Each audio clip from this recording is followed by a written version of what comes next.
हमारे देश में एक राजनीतिक पार्टी है अच्छा। जिसका नाम हम नहीं लेंगे। बाद में कि मेरा ये वीडियो पूरा देखने के बाद वो समझ जाएंगे, और समझ जाएंगे तो कमेंट बॉक्स में लिख के जाइएगा, क्योंकि समझदार को इशारा ही काफी होता है। और अगर खुल के आजकल आप बोलते तो आपका वीडियो को हटा भी दिया जाता, आपको गाली भी पड़ता है। तो दरअसल हमारे देश में वो पार्टी है जो किसी ज्योतिषी से कम नहीं है भाई। अच्छा। हाँ, ज्योतिषी का काम क्या होता है?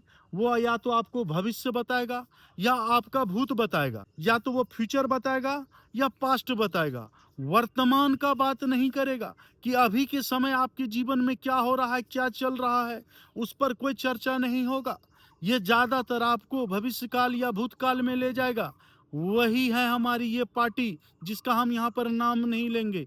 इनका भी यही काम है। इनके पार्टी का कोई भी नेता को ले लीजिए, कोई भी प्रवक्ता को ले लीजिए, या इस पार्टी के कोई भी जो भी प्रशंसक है, या इस पार्टी के किसी कार्यकर्ता को ले लीजिए, या इस पार्टी के किसी समर्थक को ले लीजिए, ये हमेशा अगर बात करेगा तो ज्योतिषी स्टाइल में बात करेगा।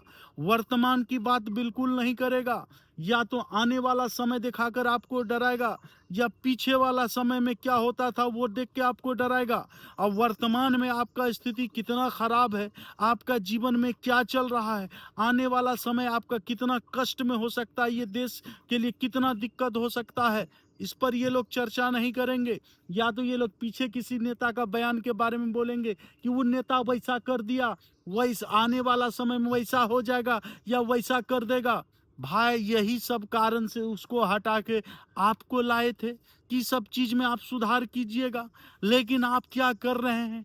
आप वही कर रहे हैं जो वो कर रहा है। और जो चीज आपसे नहीं संभल रहा है, जो चीज अच्छे से आपसे नहीं हो पा रहा है, उसका दोष आप उस पार्टी के नेता पे मढ़ रहे हैं। अपने पे कोई इल्जाम ले ही नहीं रहे हैं। कैसे ये देश विकास करेगा?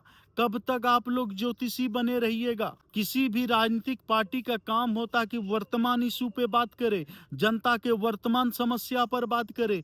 ज्योतिषी मत बने कि ये कीजिएगा तो वो हो जाएगा, पहले वैसा किए थे तो इसलिए ऐसा हो गया। भाई ज्योतिषी का काम है, बाबा सबका काम है, उन लोगों को करने दीजिए। और देश में कर भी रहा है वो लोग। आप लोग कम से कम राजनीति करने के लिए आए, देश का उत्थान करने के लिए आए, देश को आगे बढ़ाने के लिए आए हैं, देश में बदलाव लाने के लिए आए हैं, देश में सिस्टम को बदलने आए हैं, देश का सिस्टम को बेहतर करने के लिए आए हैं। उस पे क्यों नहीं काम कर रहे हैं आप? वही रटा रटाया हुआ बात को क्यों बार बार बोल रहे हैं? जब जनता, आप समझ रहे हैं कि जनता आप सब कुछ समझ रही है, फिर वो घिसी पिटी बातें क्यों कर रहे हैं? बकसिए, इन सब को छोड़िए, और जो असली मुद्दा है जनता का, उस पर काम कीजिए। सिस्टम में जो बवासीर फैला है, उस बवासीर का इलाज कीजिए। नहीं तो वो बवासीर लगातार भकंदर होते जा रहा है, और उसका कष्ट, उस चीज का दर्द एक आम जनता, एक आम देश का नागरिक उठा रहा है। आप लोग नेताओं को कभी कोई दिक्कत नहीं हुआ है। दिक्कत होता है तो एक आम नागरिक को होता है। उनके बारे में कब सोचिएगा, कब बात कीजिएगा? कब तक आप आने वाला समय का बारे में हमको डराइएगा? कब आप विकास का बात करिए, मतलब कब तक ये चूरन बेचिएगा कि भारत 2047 तक विकसित हो जाएगा? भाई 2047 तक हम लोग रहे न रहे, आने वाला जनरेशन के लिए ही आप सोच रहे हैं। अभी वर्तमान स्थिति में जो लोग हैं, जिसको कष्ट दिक्कत हो रहा है, उनके बारे में कौन सोचेगा? अरे आने वाले पीढ़ी के लिए छोड़ दीजिए। आने वाला पीढ़ी अपना इतना समझदार होगा, उन समस्याओं से लड़ जाएगा। एक प्लेटफॉर्म तो अभी ही तैयार करना होगा। लेकिन नहीं, यहाँ पर सभी राजनीति पार्टी एक दूसरे पर आरोप प्रत्यारोप कर रहा है, और पीसा जा रहा है घुन के तरह जनता। बाद बाकी आप इस मुद्दे पर क्या सोचते हैं बताइए कमेंट बॉक्स में भैया।